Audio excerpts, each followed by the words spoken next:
Hello dear students, कैसे हैं आप। स्वागत है आपका मेरे इस YouTube channel physics for you by Ajay sir में। और जैसा कि आप जानते हैं, हम लोग फिजिक्स में इलेक्ट्रोस्टैटिक के previous years JEE Mains question solve कर रहे हैं। हमारा पहला चैप्टर इलेक्ट्रोस्टैटिक है और टॉपिक का नाम है electric force means Coulomb's law. Now we have another wonderful question. Question number 3. According to this problem, four charges equals to minus q are placed at the four corners of a square and a charge q is at its center. If the system is in equilibrium, the value of q is, और चार option हमारे सामने हैं। ये question 2004 में हमसे पूछा गया था। बेटर है ऐसे क्वेश्चंस के लिए आप सबसे पहले इसका एक रफ स्केच बना लें। मैं आपको बनाने यहाँ पे इसको बना के दिखाता हूं किस तरह से क्वेश्चन सॉल्व होगा। सबसे पहले एक स्क्वायर बना लिया जाए, क्योंकि हमारे जो चारों चार्जेस हैं वो स्क्वायर के ही चार वर्टाइसेस पर सिचुएटेड हैं। So let this is the square. ये हमारे पास में एक स्क्वायर है। इस तरह से मैंने यहां पर एक स्क्वायर बनाया। Clear. Now we have four negative q charges. तो ये minus q, minus q, minus q and minus q, ये चार चार्जेस माइनस क्यू आ गए हैं यहां पर। मैंने मान लिया कि जो मेरा स्क्वायर है उसके साइड्स ए हैं, तो ये ए और ये चार साइड्स यहां पर हो गए हैं। Now according to the question we have another charge small q is at its centre. तो पहले स्क्वायर का सेंटर लोकेट कर लिया जाए। ये पहला डायगोनल और यहां से मैं बनाता हूं दूसरा डायगोनल, और ये इसका सेंटर है। स्क्वायर का सेंटर वो पॉइंट होता है जहां दोनों डायगोनल्स एक दूसरे को इंटरसेक्ट करते हैं। यहां पर हमारे पास में स्मॉल क्यू चार्ज है। हमें इसी स्मॉल क्यू की वैल्यू कैलकुलेट करनी है।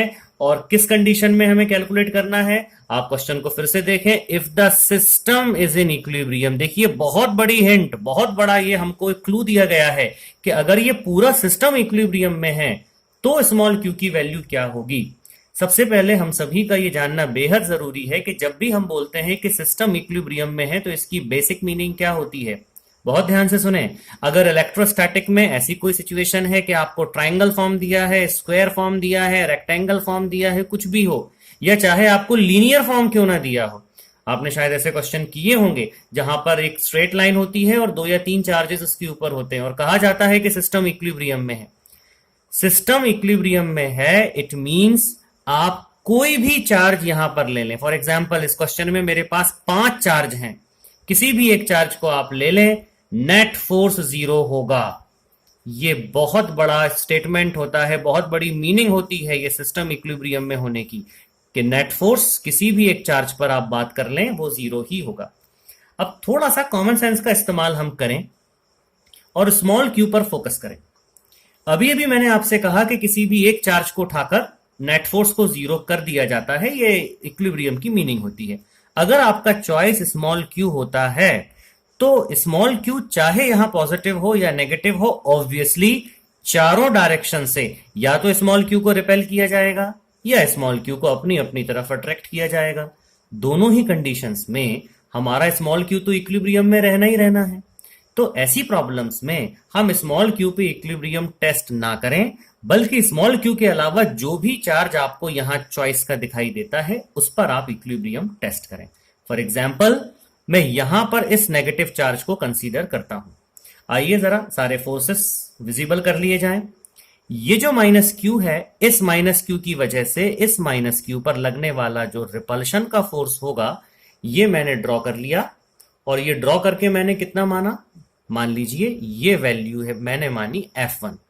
सिमिलरली नीचे जो माइनस क्यू है इसकी वजह से ऊपर वाला माइनस क्यू भी रिपेल होगा और उतनी ही फोर्स के साथ रिपेल होगा, तो ये फोर्स मैंने कंसीडर करी F2। ठीक है, आगे बढ़ने के पहले थोड़ा सा सोचें आप। यहां दोनों चार्जेस का मैग्नीट्यूड सेम है, यहां भी दोनों चार्जेस का मैग्नीट्यूड सेम है, और क्योंकि स्क्वायर है तो जो डिस्टेंसेस हैं वो भी बराबर है, तो F1 का जो मैग्नीट्यूड होगा वो F2 के मैग्नीट्यूड के बराबर ही होगा। अब फोर्सेस को आगे बढ़ाता हूं मैं।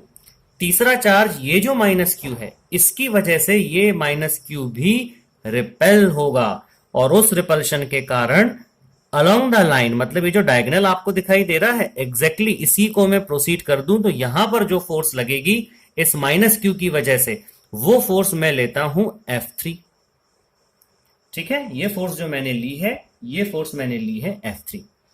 अब जो मेरी स्कीम है इस प्रॉब्लम को सॉल्व करने की वो ये है कि F1 और F2 को सबसे पहले मैं नेट फोर्स कैलकुलेट करूंगा F1 F2 की। F1 F2 की जो भी नेट फोर्स होगी उसका डायरेक्शन एग्जैक्टली F3 के अलोंग होगा। ठीक है, और वो जो नेट फोर्स होगी F1 F2 की, वो नेट फोर्स F3 से ऐड हो जाएगी। ऐड होने के बाद में एक फाइनल फोर्स यहां पर बनेगी इस तरह से, और मैं उस फाइनल फोर्स का नाम देता हूं F डैश। तो बेसिकली F डैश है क्या? F डैश हमारे पास F1 F2 और F3 का रिजल्टेंट है। लेकिन अब यहां पर हमारे पिक्चर में स्मॉल क्यू एंट्री करता है, बहुत ध्यान से देखिएगा। अब अगर ये जो तीन चार्जेस हैं माइनस क्यू और माइनस क्यू, ये तीन माइनस क्यू के नेगेटिव चार्ज इस माइनस क्यू पर अगर एक नेट रिपल्सिव फोर्स क्रिएट करते हैं जिसका नाम F डैश है, तो सिस्टम इक्विलिब्रियम में रहे इसके लिए ये बहुत जरूरी हो जाता है कि F डैश बैलेंस हो। और F डैश को बैलेंस करने के लिए Q को माइनस क्यू पर इस डायरेक्शन में कोई फोर्स लगाना पड़ेगा। मान लीजिए उसकी वैल्यू होती है F डबल डैश। ठीक है, सो F double dash is what? F double dash is the force exerted by the small q। अब सिस्टम इक्विलिब्रियम में है, दैट मींस F डैश की वैल्यू F डबल डैश के बराबर होगी। और जैसे ही ये F डैश और F डबल डैश हम कैलकुलेट करके यहां पर सब्सटीट्यूट करेंगे, हमें स्मॉल q की वैल्यू मिल जाएगी। लेकिन एक बात तो कंफर्म है, शायद आपको भी ये क्लियर हो गई होगी, और वो ये कि हमारे ये जो चारों चार्जेस है ना, ये नेगेटिव हैं, और ये नेगेटिव चार्ज मिलकर अगर इस चौथे नेगेटिव चार्ज को रिपेल कर रहे हैं तो स्मॉल क्यू को पॉजिटिव होना पड़ेगा। पॉजिटिव होकर ही वो इससे अट्रैक्ट कर पाएगा और F डैश को बैलेंस कर पाएगा। इतना अगर आप पिक्चर बनाने के बाद सोच लेते हैं स्टूडेंट्स, तो ऑप्शन ए और ऑप्शन सी तो वैसे ही कैंसिल आउट हो गया। सिर्फ स्ट्रगल है बी और डी में से कौन सा करेक्ट है इसकी। आई होप आपको क्वेश्चन समझ में आया होगा, आपको सॉल्यूशन की स्कीम समझ में आई होगी। आइए सॉल्यूशन में आगे बढ़ाता हूं। तो सबसे पहले कैलकुलेट होगा यहां पे F1। मैं F1 का मैग्नीट्यूड निकालता हूं। F1 is the force between these two minus Q charges. ठीक है, so it will be K Q square by A square. Similarly हमारे पास जो F2 आएगा, what is F2? F2 is the force between this minus q and this minus Q. वो same होगा, सारे parameter same है, तो ये हो जाएगा K Q square bye R square. अब F1 और F2 का रिजल्टेंट निकाल देते हैं। तो F1 और F2 का जो रिजल्टेंट आएगा वो आएगा under root of F1 square plus F2 square plus 2F1 F2 cos theta. क्योंकि थीटा की वैल्यू 90 डिग्री है, F1 F2 दोनों ही परपेंडिकुलर हैं, दैट्स वाई ये वाला जो पार्ट होगा वो cos 90 होने के कारण 0 हो जाएगा। फाइनली हमारे पास बचेगा under root F1 square plus F2 square, that means K Q square by A square plus K Q square by A square. तो overall K Q square by A square तो कॉमन आ जाएगा, यहां बचेगा 1 plus 1 यानी √2। So finally we have K Q square by A square √2। ये हमारे पास में एक इक्वेशन तैयार हो गई। अब ये जो फोर्स हमारे पास आई है ये F1 F2 का रिजल्टेंट है। F3 को कैलकुलेट करने के बाद मैं उसमें ये जोड़ दूंगा तो मुझे F डैश मिल जाएगा। So now my next task is कि मैं F3 यहां कैलकुलेट करूं। So F3 is equals to K। What is F3? F3 है माइनस Q और इस माइनस Q के बीच में लगने वाला force. So it is K Q square by distance का स्क्वायर। स्टूडेंट्स ध्यान दें, ये स्क्वायर है तो ये एंगल सभी 90 डिग्री के होंगे। पाइथागोरस थ्योरम आपको यहां लगानी पड़ेगी, आप इस ट्राइंगल पे फोकस करें। ये हाइपोटेन्यूज है, अगर ये A है और ये A है, so this hypotenuse will be A√2। Clear? यहां मैंने पाइथागोरस थ्योरम का इस्तेमाल किया। सो फाइनली ये बन जाएगा A√2, ये डिस्टेंस हो गई और इसका square, that means it is K Q square by 2A square. This is my second equation.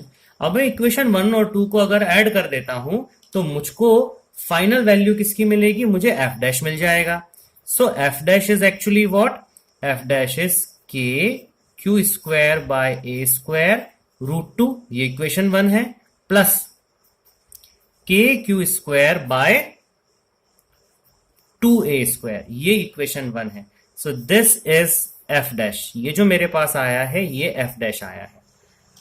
Now मैं अब कैलकुलेट करता हूं एफ डबल डैश, जो फाइनली एफ डैश से इक्वेट होगा. सो एफ डबल डैश इज, अब ये एफ डबल डैश है क्या, F double dash is the force between the small Q which is at the centre and this minus Q. So it is K q Q.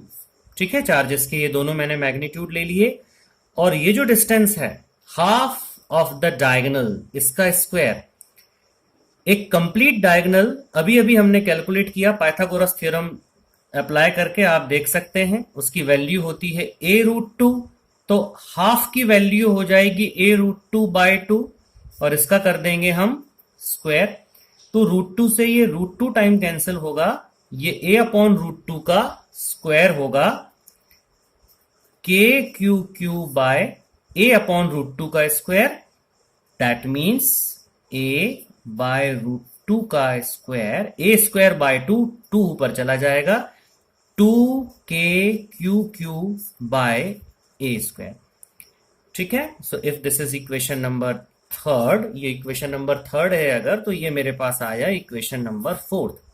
और जैसा कि scheme में clear था, यहां आप देखें एफ डैश को एफ डबल डैश के बराबर मुझे बताना था, मैं उसे इक्वेट करने जाता हूं. अब मैं दोनों को इक्वेट करता हूं, क्योंकि सिस्टम जैसा कि क्वेश्चन में दिया गया है, हमारा सिस्टम किस कंडीशन में है, हमारा सिस्टम पूरी तरह से इक्विलिब्रियम की कंडीशन में है. तो बहुत ध्यान से देखते रहिए आप. दोनों को मैं इक्वेट करने जाता हूं. 2k q q by A square is equals to, यहां कॉमन निकाल लें, जो क्वांटिटीज कॉमन है, के क्यू स्क्वायर कॉमन है और नीचे ए स्क्वायर कॉमन है, तो ये हो जाएगा k Q square by A square. अब k Q square by A square common हो गया, so here I have only root 2 and 1 by 2. Cancellation, a square से ए स्क्वायर कैंसिल, के से के कैंसिल, और एक कैपिटल क्यू से एक कैंसिल हो गया. फाइनली मेरे पास क्या आता है, मेरे पास आता है 2q, देखें आप 2 और q यहां से बच गया, इज इक्वल्स टू एक सिंगल q यहां से बचा हुआ है, और यहां पर आता है एलसीएम आप ले लें, it is 2 root 2 plus 1. This is 2 root 2 plus 1, ये पार्ट मेरे पास आया 2 root 2 plus 1 upon 2. Small q की वैल्यू आप यहां से फाइनली फाइंड आउट करें. अगर आप ऐसा करते हैं तो स्मॉल क्यू यहां से फाइनली निकल कर आता है q बाय 4, नीचे 2 चला जाएगा, q बाय 4 और 2 रूट 2 प्लस 1, 2 रूट 2 प्लस 1, आप इसे 1 प्लस 2 रूट 2, एक ही बात है, ऐसा लिख सकते हैं. सो this is your final answer. आप चेक करें कि ये फाइनल आंसर की जो वैल्यू है ये किस ऑप्शन से मैच करती है.